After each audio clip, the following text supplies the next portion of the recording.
بسم اللہ الرحمن الرحیم۔ یہ درس نبی سیرت النبی صلی اللہ علیہ وسلم ہے اور یہ نواں باب ہے، نواں سبق ہے۔ اس سے پہلے کہ سیرت میں آپ نے نبی کریم صلی اللہ علیہ وسلم پر پہلی وحی اور حضرت خدیجہ رضی اللہ تعالیٰ عنہ ورقہ ابن نوفل کے پاس لے کر جانا اور وہ ان کو تسلی دینا، حضرت خدیجہ رضی اللہ تعالیٰ عنہ نبی کریم صلی اللہ علیہ وسلم کو تسلی دیتی تھیں، اور حضرت جبرائیل علیہ السلام کا دیکھنا، اور حضرت جبرائیل علیہ السلام جو پہلی وحی لے کر آئی تھی، اقرأ بسم ربک الذی خلق خلق الانسان من علق، اس سے پہلے کہ سابقے میں آپ نے یہ سنا۔ اور توحید و رسالت کے بعد سب سے پہلا جو فرض ہے وہ کیا تھا، وہ بھی آپ نے اس سے پہلے سماعت فرمائی، وضو اور نماز تھی۔ اب یہاں سے جو درس شروع ہوتا ہے وہ ہے سابقین اولین رضی اللہ عنہم ورضوا عنہم۔ سب سے پہلے آپ کی حرم محترم صدیقۃ النساء خدیجۃ الکبریٰ رضی اللہ تعالی عنہا نے اسلام قبول کیا، اور بروز دوشنبہ شام کے وقت سب سے پہلے آپ کے ہمراہ نماز پڑھی، لہذا اول اہل قبلہ آپ ہی ہیں۔ اور پھر ورقہ ابن نوفل مشرف با اسلام ہوئے، بعد ازاں حضرت علی رضی اللہ تعالیٰ عنہ جو مدت سے آپ کی آغوش تربیت میں تھے، 10 سال کی عمر میں اسلام لائے، اور بعثت سے اگلے روز یعنی نبوت ملنے کے دوسرے روز سہشنبہ آپ کے ہمراہ نماز پڑھی۔ ابن اسحاق کی روایت میں ہے کہ نبوت ملنے سے اگلے روز حضرت علی رضی اللہ تعالیٰ عنہ نے حضرت صلی اللہ علیہ وسلم اور حضرت خدیجہ رضی اللہ تعالیٰ عنہ کو نماز پڑھتے دیکھا تو دریافت کیا یہ کیا ہے۔ آپ نے ارشاد فرمایا کہ یہ اللہ کا دین ہے، یہی دین لے کر پیغمبر دنیا میں آئے، یہ اللہ کا دین ہے۔ آپ نے ارشاد فرمایا کہ جب حضرت علی رضی اللہ تعالیٰ عنہ نے حضرت خدیجہ اور نبی کریم صلی اللہ علیہ وسلم کو نماز پڑھتے دیکھا تو پوچھا کہ یہ کیا ہے، چھوٹے تھے، 9-10 سال کے تھے، تو نبی کریم صلی اللہ علیہ وسلم نے ارشاد فرمایا اللہ کا دین ہے، یہی دین لے کر پیغمبر دنیا میں آئے، میں تم کو اللہ تبارک و تعالیٰ کی طرف بلاتا ہوں کہ اسی کی عبادت کرو اور لات و عزیٰ کا انکار کرو۔ حضرت علی رضی اللہ تعالیٰ عنہ نے کہا یہ بالکل ایک نئی چیز ہے جو اس سے پہلے کبھی میں نے نہیں سنی، جب تک میں اپنے باپ ابو طالب سے اس کا ذکر نہ کر لوں اس وقت تک کچھ نہیں کہہ سکتا۔ آپ پر یہ بات شاق گزری، یعنی کہ نبی کریم صلی اللہ علیہ وسلم کے اوپر یہ بات جو ہے وہ بہت گراں گزری، بہت تکلیف دہ تھی۔ آپ صلی اللہ علیہ وسلم کا راز کسی پر فاش ہو، اس لیے حضرت علی رضی اللہ تعالیٰ عنہ سے فرمایا اے علی اگر تم اسلام نہیں قبول کرتے تو اس کا کسی سے ذکر بھی مت کرنا۔ حضرت علی رضی اللہ تعالیٰ عنہ خاموش ہو گئے۔ ایک رات گزرنے نہ پائی کہ دل میں اسلام ڈال دیا گیا۔ جب صبح ہوئی تو آپ صلی اللہ علیہ وسلم کی خدمت میں حاضر ہوئے اور عرض کیا کہ آپ کس چیز کی دعوت دیتے ہیں؟ آپ صلی اللہ علیہ وسلم نے ارشاد فرمایا کہ گواہی دیتا ہوں کہ اللہ ایک ہے، کوئی اس کا شریک نہیں ہے، اور لات و عزیٰ کا انکار کرو اور بت پرستی سے نفرت اور بیزاری کا اظہار کرو۔ حضرت علی رضی اللہ تعالیٰ عنہ نے اسلام قبول کیا اور عرصے تک یعنی 1 سال تک، جیسا کہ بعض روایت میں ہے، اپنے اسلام کو ابو طالب سے چھپا کر رکھا، اپنے باپ سے حضرت علی رضی اللہ تعالیٰ عنہ نے مخفی رکھا، چھپا کر رکھا۔ بعد ازاں آپ کے آزاد کردہ غلام زید بن حارثہ اسلام لائے اور آپ کے ہمراہ نماز ادا کی۔ اسلام حضرت ابو بکر صدیق رضی اللہ تعالیٰ عنہ جب تمام اہل بیت اسلام میں داخل ہو گئے تب آپ نے احباب و مخلصین کو اس رحمت کبری اور نعمت عظمیٰ میں داخل ہونے کی دعوت دی۔ سب سے پہلے آپ نے اپنے صدیق باخلاص اور محب با اختصاص اور رفیق قدیم اور ولی حمیم یعنی ابو بکر صدیق رضی اللہ تعالیٰ عنہ کو ایمان و اسلام کی دعوت دی۔ حضرت ابو بکر صدیق رضی اللہ تعالیٰ عنہ نے بلا کسی تأمل اور تفکر کے اور بغیر کسی غور اور تدبر کے اول میں آپ کی دعوت کو قبول کیا۔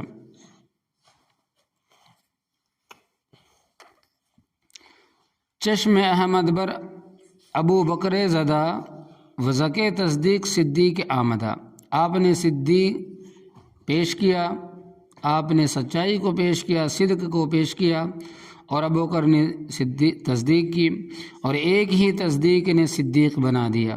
چنانچہ حدیث میں ہے کہ میں نے جس کسی پر بھی اسلام پیش کیا، نبی کریم صلی اللہ علیہ وسلم کی حدیث مبارکہ ہے کہ میں نے جس کسی پر بھی اسلام کو پیش کیا وہ اسلام سے کچھ نہ کچھ ضرور جھجکا، مگر ابو بکر کہ انہوں نے اسلام کے قبول کرنے میں ذرہ برابر کوئی توقف نہیں کیا۔ امام اعظم ابو حنیفہ رحمۃ اللہ علیہ سے یہ دریافت کیا گیا کہ سب سے پہلے کون مسلمان ہوا، تو ارشاد فرمایا کہ رجال احرار یعنی آزاد مردوں میں سب سے پہلے ابو بکر رضی اللہ عنہ اسلام لائے، اور عورتوں میں حضرت خدیجہ رضی اللہ تعالی عنہ، اور غلاموں میں حضرت زید بن حارثہ رضی اللہ تعالی عنہ، اور لڑکوں میں یعنی بچوں میں حضرت علی رضی اللہ تعالی عنہ۔ ایک روایت سے اگرچہ بظاہر یہ معلوم ہوتا ہے کہ حضرت علی رضی اللہ تعالیٰ عنہ پہلے اسلام لائے، مگر ان کا یہ تقدم موجب فضیلت و برتری نہیں، اس لیے کہ حضرت خدیجہ رضی اللہ تعالیٰ عنہ تو آپ کی بیوی تھیں اور آپ کے تابع تھیں، اور حضرت علی رضی اللہ تعالیٰ عنہ صغیر السن یعنی چھوٹے تھے اور آپ کی آغوش تربیت میں تھے۔ گھر کی عورتوں اور بچوں میں یہ طاقت اور مجال نہیں ہوتی کہ وہ بڑے کی رائے کو دفع کر سکے، بخلاف ابو بکر کے وہ مستقل اور آزاد تھے، کسی کے تابع اور زیر اثر نہ تھے۔ ان کا بلا کسی تردد اور بلا کسی دباؤ اور بلا کسی طبیعت کے اسلام قبول کرنا موجب صد فضیلت ہے۔ نیز حضرت خدیجہ رضی اللہ تعالیٰ عنہ اور حضرت علی رضی اللہ تعالیٰ عنہ کا اسلام ان کی ذات تک محدود تھا، بخلاف ابو بکر رضی اللہ تعالیٰ عنہ ان کا اسلام متعدی تھا، اور غیر متعدی غیر لازم سے افضل ہوتی ہے، اور خیر متعدی خیر لازم سے افضل ہوتی ہے۔ اس لیے کہ حضرت ابو بکر رضی اللہ تعالیٰ عنہ اسلام میں داخل ہوتے اسلام کی نشر و اشاعت تبلیغ و دعوت میں مصروف ہو گئے، اور حضور پر نور کو مدد پہنچائی اور آپ کے لیے موجب تقویت بنے، اور جناب علی رضی اللہ تعالیٰ عنہ اس وقت ایک صغیر السن بچے تھے، چھوٹے تھے، وہ دعوت اسلام میں کیا مدد دے سکتے تھے۔ حضرت علی رضی اللہ تعالیٰ عنہ تو اپنے اسلام کو اپنے باپ سے بھی چھپائے ہوئے تھے، اور ابو طالب کی غربت کی وجہ سے حضور پر نور کی تربیت میں تھی۔ ایسی حالت میں حضور پر نور کو اور اسلام کو کوئی مالی مدد بھی نہیں پہنچا سکتے تھے۔ نیز بچوں کی عادت ہے کہ جب وہ کسی کی صحبت اور تربیت میں ہوتے ہیں تو جو کام اس کو کرتے دیکھتے ہیں اسی کی ریس میں وہی کام کرنے لگتے۔ بچوں میں کسی کام کے نفع اور ضرر اور حسن و قبح کے سمجھنے اور پرکھنے کی صلاحیت اور تمیز نہیں ہوتی۔ یہی حال اس وقت حضرت علی رضی اللہ تعالیٰ عنہ کا تھا، بخلاف ابو بکر صدیق رضی اللہ تعالیٰ عنہ کے۔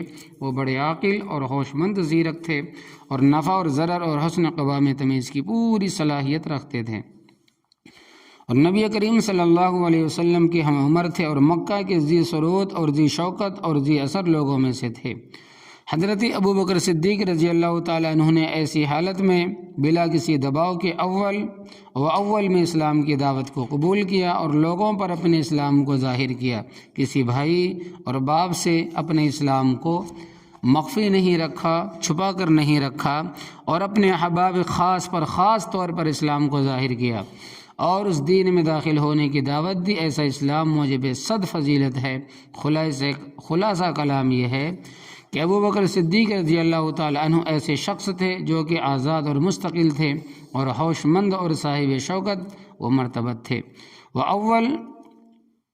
اول میں اسلام لائے، اور ابتدا ہی سے دعوت اسلام میں حضرت صلی اللہ علیہ وسلم کے دست بازو بنے، اور مال و متاع اور زندگی کا کل سرمایہ اسلام کے لیے وقف کر دیا، اور کامل 13 سال تک ہر طرح کی تکلیف اور مصیبت میں حضرت صلی اللہ علیہ وسلم کا ساتھ دیا اور دشمنوں کی مدافعت کی۔ حضرت علی رضی اللہ تعالی عنہ میں کم سن ہونے کی وجہ سے دشمنوں کی مدافعت ان کے مقابلے کی طاقت نہ تھی۔ حضرت ابوبکر صدیق رضی اللہ تعالی عنہ نے اسلام میں داخل ہوتے ہی اسلام کی تبلیغ شروع کر دی۔ آپ کے احباب و مخلصین میں سے جو آپ کے پاس آتا یا آپ جس کے پاس جاتے اس کو اسلام کی دعوت دیتے، چنانچہ آپ کے رفقا مصاحبین میں سے آپ کی تبلیغ سے یہ حضرات اسلام میں داخل ہوئے۔ نمبر 1 حضرت عثمان بن عفان رضی اللہ تعالیٰ عنہ، اور نمبر 2 حضرت زبیر ابن عوام رضی اللہ تعالیٰ عنہ، اور عبد الرحمن ابن عوف رضی اللہ تعالیٰ عنہ، اور طلحہ ابن عبید اللہ رضی اللہ تعالیٰ عنہ، اور سعد ابن وقاص رضی اللہ تعالیٰ عنہ۔ یہ اعیان قریش اور شرفاء خاندان آپ کے ہاتھ پر اسلام لائے۔ ابو بکر صدیق رضی اللہ تعالیٰ عنہ ان سب کو لے کر رسول اللہ صلی اللہ علیہ وسلم کی خدمت میں حاضر ہوئے۔ سب نے اسلام قبول کیا اور آپ کے ہمراہ نماز پڑھی۔ بعد ازاں یہ حضرات مشرف با اسلام ہوئے۔ ابو عبیدہ عامر ابن الجراح، ارقم ابن الابی ارقم، مزعون ابن حبیب کے تینوں بیٹے عثمان بن مزعون، قدامہ ابن مزعون اور عبداللہ ابن مزعون، اور عبیدہ ابن الحارث اور سعید ابن زید ابن عمر بن نفیل اور ان کی بیوی فاطمہ بنت خطاب یعنی حضرت عمر کی بہن، اور اسماء بنت ابی بکر، اور خباب ابن الارت اور عمیر ابن ابی وقاص یعنی سعد ابن وقاص کے بھائی، اور عبداللہ ابن مسعود اور مسعود ابن القاری، اور سلیط ابن العمر اور عیاش ابن ابی ربیعہ اور ان کی بیوی اسماء بنت سلامہ، اور خنیس ابن خزافہ اور عامر ابن ربیعہ اور عبداللہ ابن حجش اور ان کے بھائی ابو احمد ابن حجش، اور جعفر ابن ابی طالب اور ان کی بیوی اسماء بنت عمیس، اور حاطب ابن الحارث اور ان کی بیوی فاطمہ بنت مجلل، اور اس کے بھائی خطاب ابن حارث اور ان کی بیوی فقیحہ بنت یسار، اور معمر ابن حارث، اور صائب ابن عثمان بن مزعون، اور مطلب ابن ازہر اور ان کی بیوی رملہ بنت ابی عوف، اور نعیم ابن عبداللہ الخام، اور عامر ابن فہیرہ۔ ابو بکر صدیق کے آزاد کردہ غلام، اور خالد ابن سعید ابن العاص اور ان کی بیوی امانیہ بنت خلف، اور حاتب ابن عمر، اور ابو حذیفہ ابن عتبہ، وعقد ابن عبداللہ، اور بکیر ابن عبد یالیل کے چاروں بیٹے خالد اور عامر اور عاقل اور ایاس، اور عمار ابن یاسر اور صہیب ابن سنان، عبداللہ ابن جدعان کے آزاد کردہ غلام رضی اللہ تعالی عنہ اجمعین۔ جب نماز کا وقت آتا تو آپ کسی گھاٹی یا کسی درے میں جا کر پوشیدہ نماز پڑھتے تھے، چھپ کر کسی گھاٹی میں یا کسی غار میں جا کر چھپ کر نماز پڑھتے۔ ایک مرتبہ کا واقعہ ہے کہ آپ صلی اللہ علیہ وسلم اور حضرت علی رضی اللہ تعالی عنہ کسی گھاٹی میں نماز پڑھ رہے تھے، کسی غار میں نماز پڑھ رہے تھے۔ یکایک ابو طالب اس طرف آ نکلے۔ حضرت علی رضی اللہ تعالی عنہ نے اس وقت تک اپنے اسلام کو اپنے ماں باپ اور اعمام اور دیگر اقارب پر ظاہر نہیں ہونے دیا تھا۔ ابو طالب نے حضرت صلی اللہ علیہ وسلم سے مخاطب ہو کر دریافت کیا کہ اے بھتیجے، یہ کیا دین ہے اور کیسی عبادت ہے؟ آپ نے فرمایا کہ اے چچا، یہی دین ہے اللہ کا اور اس کے تمام فرشتوں کا اور پیغمبروں کا، اور خاص کر ہمارے جد امجد حضرت ابراہیم علیہ السلام کا دین ہے، اور اللہ نے مجھ کو اپنے تمام بدنوں کی طرف رسول بنا کر بھیجا ہے۔ سب سے زیادہ آپ میری نصیحت کے مستحق ہے۔ آپ کو خیر اور ہدایت کی طرف بلاؤں، اور آپ کو چاہیے کہ آپ سب سے پہلے اس ہدایت اور دین برحق کو قبول کریں اور اس بارے میں میرے معین اور مددگار ثابت ہو۔ ابو طالب نے کہا کہ اے بھتیجے، میں اپنا آبائی مذہب تو چھوڑ نہیں سکتا، لیکن اتنا ضرور ہے کہ تم کو کوئی گسند نہ پہنچ سکے گا، یعنی کوئی پریشانی نہ پہنچ سکے گا۔ تم کو کوئی گزند نہ پہنچا سکے گا۔ بعد ازاں حضرت علی رضی اللہ تعالیٰ عنہ کی طرف مخاطب ہو کر کہا، اے بیٹے، یہ کیا دین ہے جس کو تم نے اختیار کیا ہے؟ حضرت علی رضی اللہ تعالیٰ عنہ نے کہا ہے کہ میرے باپ، میں ایمان لایا اللہ پر، اس کے رسول پر، اور جو کچھ وہ من جانب اللہ لے کر آئے اس کی تصدیق کی، اور ان کے ساتھ اللہ کی عبادت اور بندگی کرتا ہوں اور ان کا متبع اور پیرو ہوں۔ ابو طالب نے کہا کہ بہتر ہے کہ تم کو بھلائی اور خیر ہی کی طرف بلایا ہے، ان کا ساتھ نہ چھوڑنا۔ باپ نے بیٹے کو نصیحت کی کہ بیٹا، تم ان کا ساتھ نہ چھوڑنا، لیکن میں اپنے آبائی مذہب پر ڈٹا رہوں گا۔ اسلام حضرت جعفر ابن ابی طالب رضی اللہ تعالیٰ عنہ، یعنی جو دوسرا جو اسلام ہے جو پیش کیا ہے نبی کریم صلی اللہ علیہ وسلم نے، وہ حضرت جعفر ابن ابی طالب یعنی حضرت علی رضی اللہ تعالیٰ عنہ کے بھائی۔ ایک روز حضرت علی رضی اللہ تعالیٰ عنہ رسول اللہ صلی اللہ علیہ وسلم کے ساتھ مشغول عبادت تھے۔ حضرت علی رضی اللہ تعالیٰ عنہ آپ کے دائیں جانب تھے۔ اتفاق سے ابو طالب ادھر سے گزرے، جعفر بھی آپ کے ہمراہ تھے۔ آپ کو جب نماز پڑھتے دیکھا تو جعفر سے مخاطب ہو کر کہا کہ اے بیٹا، تم بھی علی کی طرح اپنے چچا زاد بھائی کے قوت بازو ہو جاؤ اور بائیں جانب کھڑے ہو کر ان کے ساتھ نماز میں شامل ہو جاؤ۔ جعفر رضی اللہ تعالیٰ عنہ سابقین اسلام میں سے ہے، یعنی اولین اسلام میں سے ہے۔ 31 یا 25 صحابہ کے بعد مشرف با اسلام ہوئے۔ 31 یا 25 صحابہ کے بعد مشرف با اسلام ہوئے۔ اسلام عفیف کندی رضی اللہ تعالیٰ عنہ، یعنی اسلام جو اب پیش ہوا وہ حضرت عفیف کندی رضی اللہ تعالیٰ عنہ حضرت عباس رضی اللہ تعالیٰ عنہ کے دوست تھے۔ عطر کی تجارت کرتے تھے۔ اسی سلسلہ تجارت میں یمن بھی آمد و رفت رہتی تھی۔ عفیف کندی فرماتے ہیں کہ ایک بار میں مینا میں حضرت عباس رضی اللہ تعالیٰ عنہما کے ساتھ تھا۔ ایک شخص آیا اور اول نہایت عمدہ طریقے سے وضو کیا اور پھر نماز کے لیے کھڑا ہو گیا۔ اس کے بعد ایک عورت آئی، اس نے بھی اسی طرح وضو کی اور پھر نماز کے لیے کھڑی ہو گئی۔ پھر ایک 11 سالہ لڑکا آیا، اس نے بھی وضو کی اور آپ کے برابر نماز کے لیے کھڑا ہو گیا۔ میں نے عباس سے پوچھا یہ کیا دین ہے؟ حضرت عباس رضی اللہ تعالی عنہما نے کہا یہ میرے بھتیجے محمد رسول اللہ صلی اللہ علیہ وسلم کا دین ہے، جو کہتے ہیں کہ اللہ نے ان کو رسول بنا کر بھیجا ہے، اور یہ لڑکا علی ابن ابی طالب بھی میرا بھتیجا ہے جو اس دین کا پیرو ہے، اور یہ عورت محمد ابن عبداللہ کی بیوی ہے۔ عفیف بعد میں مشرف با اسلام ہوئے اور یہ کہا کرتے تھے کہ کاش میں چوتھا مسلمان ہوتا۔ حافظ ابن عبد البر فرماتے ہیں کہ حدیث نہایت عمدہ ہے، اس کے حسن ہونے میں کوئی کلام نہیں۔ حافظ عسقلانی فرماتے ہیں کہ اس حدیث کو امام بخاری نے بھی اپنی تاریخ میں اور بغوی اور ابن مندہ نے بھی ذکر کیا، اس میں اس قدر اور زائد ہے کہ حضرت عباس رضی اللہ تعالیٰ عنہما نے یہ فرمایا میرا بھتیجا یہ بھی کہتا ہے کہ کیسر و کسریٰ کے خزائن بھی اس پر فتح ہوں گے۔ اور اب جو اسلام پیش ہونے لگا ہے وہ حضرت طلحہ رضی اللہ تعالیٰ عنہ۔ حضرت طلحہ رضی اللہ تعالیٰ عنہ فرماتے ہیں کہ میں بغرض تجارت بصرہ گیا ہوا تھا۔ ایک روز بصرہ کے بازار میں تھا کہ ایک راہب اپنے صومعہ سے اپنے گرجا گھر میں سے یہ پکار رہا تھا کہ دریافت کرو کہ ان لوگوں میں کوئی حرم مکہ کا رہنے والا تو نہیں؟ طلحہ نے کہا کہ میں حرم مکہ کا رہنے والا ہوں۔ راہب نے کہا کیا احمد صلی اللہ علیہ وسلم کا ظہور ہو گیا ہے؟ میں نے کہا کون احمد صلی اللہ علیہ وسلم؟ راہب نے کہا کہ عبداللہ ابن مطلب کے بیٹے، یہ مہینہ ان کے ظہور کا ہے۔ حرم مکہ میں ظاہر ہوں گے، ایک پتھریلی اور نخلستان زمین کی طرف ہجرت کریں گے، وہ آخر الانبیاء، اور وہ آخری نبی ہے۔ دیکھو تم پیچھے نہ رہنا۔ اور راہب کی اس گفتگو سے میرے دل پر خاص اثر ہوا۔ فوراً مکہ واپس آیا اور لوگوں سے دریافت کیا کہ کوئی نئی بات پیش آئی۔ لوگوں نے کہا کہ ہاں، محمد امین صلی اللہ علیہ وسلم نے نبوت کا دعویٰ کیا اور ابن ابی قحافہ یعنی ابو بکر ان کے ساتھ مل گئے ہیں۔ میں فوراً حضرت ابو بکر صدیق رضی اللہ تعالیٰ عنہ کے پاس پہنچا۔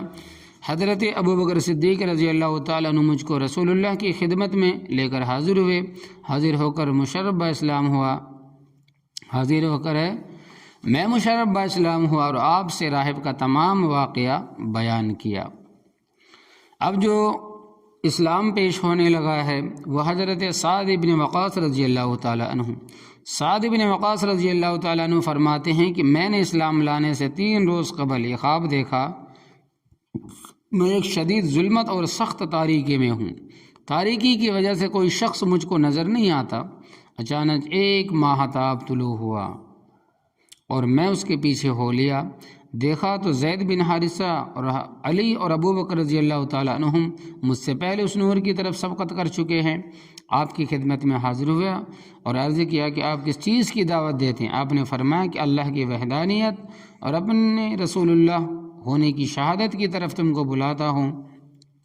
میں نے کہا اشہد ان لا الہ الا اللہ و اشہد ان محمد الرسول اللہ، تو وہ مشرف با اسلام ہوئے۔ اب جو اسلام پیش ہونے لگا ہے وہ حضرت خالد ابن سعید ابن العاص رضی اللہ تعالیٰ عنہ سابقین اولین میں سے ہیں، چوتھے یا 5ویں مسلمان ہیں۔ اسلام لانے سے پیشتر یہ خواب دیکھا کہ ایک نہایت وسیع اور گہری آگ کی خندق کے کنارے پر کھڑا ہوں، میرا باپ سعید مجھ کو اس کی طرف دھکیلنے کا ارادہ کر رہا ہے۔ ناگہاں رسول اللہ صلی اللہ علیہ وسلم تشریف لے آئے اور میری کمر پکڑ کر کھینچ لیا، خواب سے بیدار ہوا اور قسم کھا کر میں نے یہ کہا واللہ یہ خواب حق ہے۔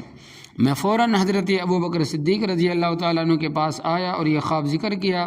حضرت ابو بکر صدیق رضی اللہ تعالیٰ عنہ نے یہ کہا کہ اللہ نے تیرے ساتھ کچھ خیر کا ارادہ فرمایا ہے، یہ اللہ کے رسول ہے، ان کا اتباع کرو اور اسلام کو قبول کرو، اور انشاءاللہ تبارک و تعالیٰ تو رسول اللہ کا اتباع کرے گا اور اسلام میں داخل ہوگا، اور اسلام ہی تجھ کو آگ میں گرنے سے بچائے گا، مگر تیرا باپ آگ میں گرتا نظر آتا ہے۔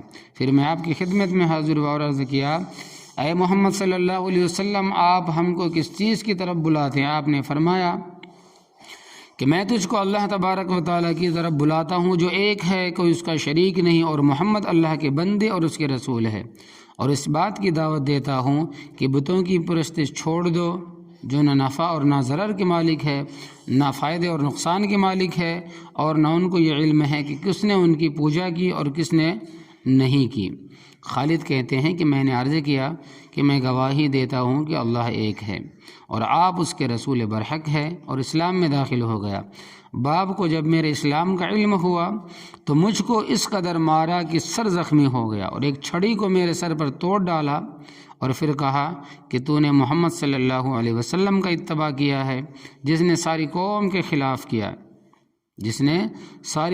خلاف کیا، اور ہمارے معبودوں کو برا اور ہمارے آباء و اجداد کو احمق اور جاہل بتلاتا ہے۔ خالد کہتے ہیں کہ میں نے اپنے باپ سے کہا اللہ محمد صلی اللہ علیہ وسلم بالکل سچ فرماتے ہیں۔ باپ کو اور بھی غصہ آیا اور مجھ کو سخت سست کہا، گالیاں دی اور یہ کہا اے کمینہ تو میرے سامنے سے دور ہو جا، واللہ میں تیرا کھانا پینا بند کر دوں گا۔ میں نے کہا اگر تم کھانا بند کر لو گے تو عز و جل مجھ کو رزق عطا فرمائیں گے۔ اس وقت باپ نے مجھ کو گھر سے نکال دیا اور اپنے بیٹوں سے کہا کوئی اس سے کلام نہ کرے، کوئی اس سے بات نہ کرے، اور جو اس سے بات کرے گا اس کے ساتھ بھی وہی معاملہ کیا جائے گا۔ خالد ابن سعید ابن العاص رضی اللہ تعالیٰ عنہ اپنے باپ کا در چھوڑ کر رسول اللہ صلی اللہ علیہ وسلم کے در دولت پر آ پڑے۔ آپ صلی اللہ علیہ وسلم خالد رضی اللہ تعالیٰ عنہ کا بہت اکرام فرماتے تھے، اور حافظ عسقلانی نے بھی اصحابہ میں اس کا واقعہ کو اجمالاً ذکر فرماتے تھے کہ انسان کسی کا در چھوڑ کر ذلیل اور رسوا نہیں ہوتا، مگر اللہ عز و جل اور اس کے رسول اللہ صلی اللہ علیہ وسلم کا در چھوڑ کر کہیں عزت نہیں پا سکتا۔ وَلِلَّهِ الْعِزَّةُ وَلِرَسُولِهِ وَلِلْمُؤْمِنِينَ وَلَكِنَّ الْمُنَافِقِينَ لَا يَعْلَمُونَ، سورۃ المنافقون آیت نمبر 8۔ اس آیت سے ظاہر ہے کہ عزت تو ایمان میں ہے، کفر میں تو ذلت ہی ذلت ہے، کفر میں تو عزت کا امکان ہی نہیں۔ خالد رضی اللہ تعالیٰ عنہ فرماتے ہیں کہ میرا باپ ایک بار بیمار ہوا تو یہ کہا کہ اگر اللہ نے مجھ کو اس مرض سے عافیت بخشی تو میں مکہ میں اس خدا کی عبادت نہ ہونے دوں گا جس کی عبادت کا محمد صلی اللہ علیہ وسلم کا حکم کرتے ہیں، حکم کرتے ہیں۔ خالد رضی اللہ تعالیٰ عنہ کہتے ہیں کہ میں نے اللہ سے یہ دعا مانگی، اے اللہ میرے باپ کو اس مرض سے، اس بیماری سے اٹھنے کے قابل نہ بنا، چنانچہ اسی مرض میں میرا باپ انتقال کر گیا۔ اب جو اسلام پیش ہونے لگا ہے وہ حضرت عثمان بن عفان رضی اللہ تعالیٰ عنہ۔ حضرت عثمان رضی اللہ تعالیٰ عنہ فرماتے ہیں کہ ایک بار میں گھر میں گیا تو اپنی خالہ سودا کو گھر والوں کے ساتھ بیٹھے دیکھا۔ میری خالہ کہانت بھی کرتی تھی، یعنی کہانیاں سناتی تھی۔ مجھ کو دیکھتے یہ کہا،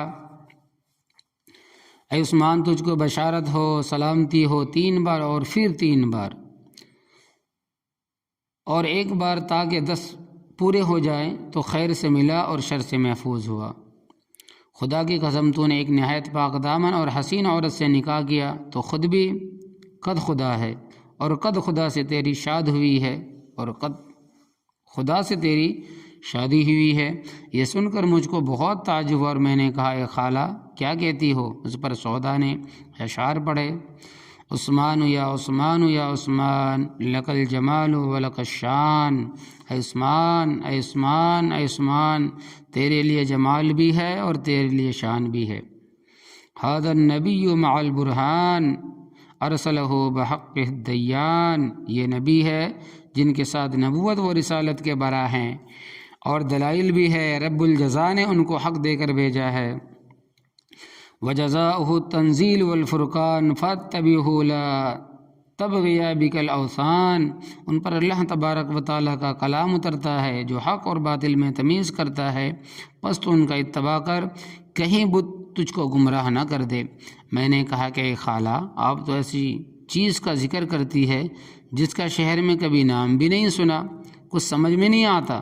اس پر سودا نے کہا، محمد بیٹے عبداللہ کے رسول ہے، محمد بیٹے عبداللہ کے رسول ہے، اللہ کی طرف سے اس کی اللہ کی طرف بلاتے ہیں، اللہ کی طرف سے اللہ کی طرف بلاتے ہیں۔ قول ان کا سراسر فلاح اور بہود ہے اور ان کا حال کامیاب ہے، ان کے مقابلے میں کسی کی چیخ و پکار نفع نہ دے گی، اگرچہ کتنی ہی تلواریں اور نیزیں ان کے مقابلے میں چلائی جائے۔ یہ کہہ کر اٹھ گئی، مگر ان کا کلام میرے دل پر اثر کر گیا، اسی وقت سے غور و فکر میں پڑ گیا۔ ابوبکر صدیق رضی اللہ تعالیٰ عنہ سے میرے تعلقات اور روابط تھے، ان کے پاس آ کر بیٹھ گیا۔ ابوبکر صدیق رضی اللہ تعالیٰ عنہ نے مجھ کو متفکر دیکھ کر دریافت فرمایا کہ متفکر کیوں ہو، فکر میں کیوں ہو؟ میں نے اپنی خالہ سے جو سنا تھا من عن ابوبکر رضی اللہ تعالیٰ عنہ سے بیان کر دیا۔ اس پر ابوبکر صدیق رضی اللہ تعالیٰ عنہ نے کہا، اے عثمان ماشاء اللہ تم ہوشیار اور سمجھدار ہو، حق اور باطل کے فرق کو خوب سمجھ سکتے ہو، تم جیسے کو حق اور باطل میں اشتباہ نہیں ہو سکتا۔ یہ بت کیا چیز ہے جن کی پرستش میں ہماری قوم مبتلا ہے؟ کیا یہ بت اندھے اور بہرے نہیں جو نہ سنتے ہیں نہ دیکھتے ہیں اور نہ کسی کو نقصان پہنچا سکتے اور نہ کسی کو نفع؟ حضرت عثمان بن عفان رضی اللہ عنہ کہتے ہیں کہ میں نے کہا، خدا کی قسم بے شک ایسے ہی ہے جیسے تم کہتے ہو۔ اس پر ابوبکر صدیق رضی اللہ تعالیٰ عنہ نے کہا، واللہ تمہاری خالہ نے بالکل سچ کہا ہے، یہ محمد ابن عبداللہ اللہ کے رسول ہے، اللہ نے آپ کو اپنا پیام دے کر تمام مخلوق کی طرف بھیجا ہے، تم اگر مناسب سمجھو تو آپ کی خدمت بابرکت میں حاضر ہو کر آپ کا کلام سنو۔ یہ بات ہو رہی تھی کہ حسن اتفاق دیکھو کہ رسول اللہ صلی اللہ علیہ وسلم اس طرف سے گزرتے ہوئے دکھلائی دیے اور حضرت علی رضی اللہ تعالیٰ آپ کے ہمراہ تھے اور کوئی کپڑا آپ کے ہاتھ میں تھا۔ ابوبکر صدیق رضی اللہ تعالیٰ عنہ آپ صلی اللہ علیہ وسلم کو دیکھ کر اٹھے اور آہستہ سے گوش و مبارک میں کچھ عرض کیا، یعنی کان میں دھیرے سے کچھ کہا، تشریف لائے اور بیٹھ گئے۔ حضرت عثمان رضی اللہ تعالیٰ عنہ کی طرف متوجہ ہو کر یہ فرمایا کہ عثمان، اللہ جنت کی دعوت دیتا ہے تو تم اللہ کی دعوت کو قبول کرو، اور میں اللہ کا رسول ہوں جو تیری طرف اور تمام مخلوق کی طرف بھیجا گیا ہوں۔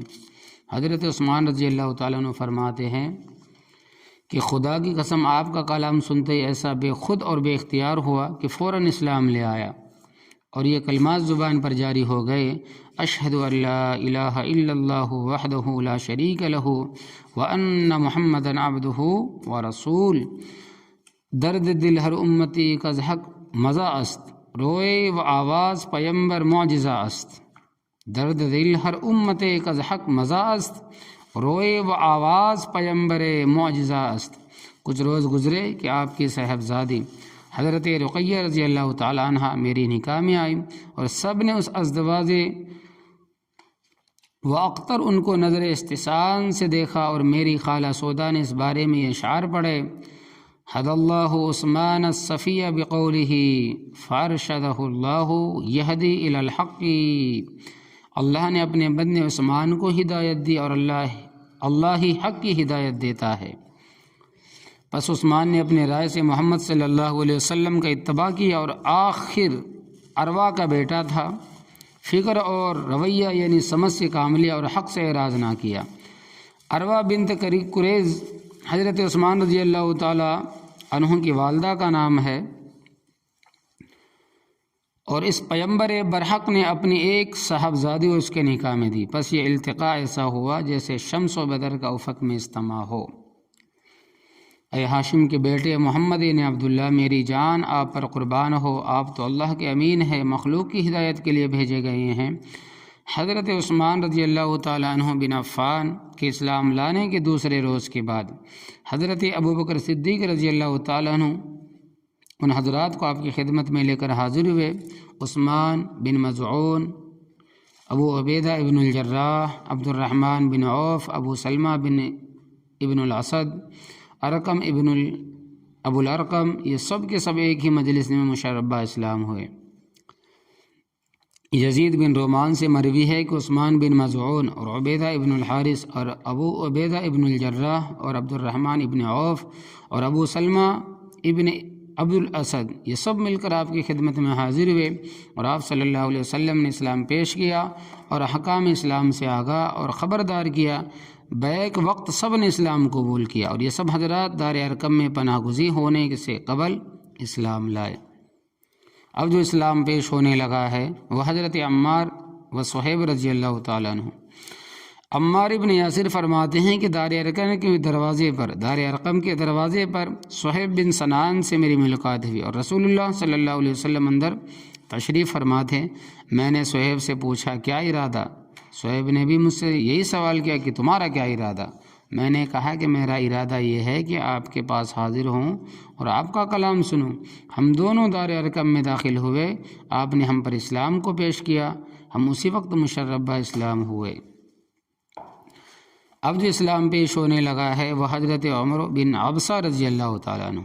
عمر بن عبسہ رضی اللہ تعالیٰ عنہ فرماتے ہیں کہ میں ابتدا ہی سے بت پرستی سے بیزار اور میں نفرت کرتا تھا، اور یہ سمجھتا تھا کہ یہ بت کسی کو نفع اور کسی کے نقصان کے اصلاً مالک نہیں، محض پتھر ہے۔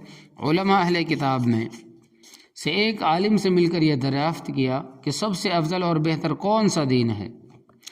اس عالم نے یہ کہا کہ ایک شخص مکہ میں ظاہر ہوگا، بت پرستی سے اللہ کی توحید کی طرف بلائے گا، سب سے بہتر اور افضل دین لائے گا، تم اگر ان کو پاؤ تو ضرور ان کا اتباع کرو۔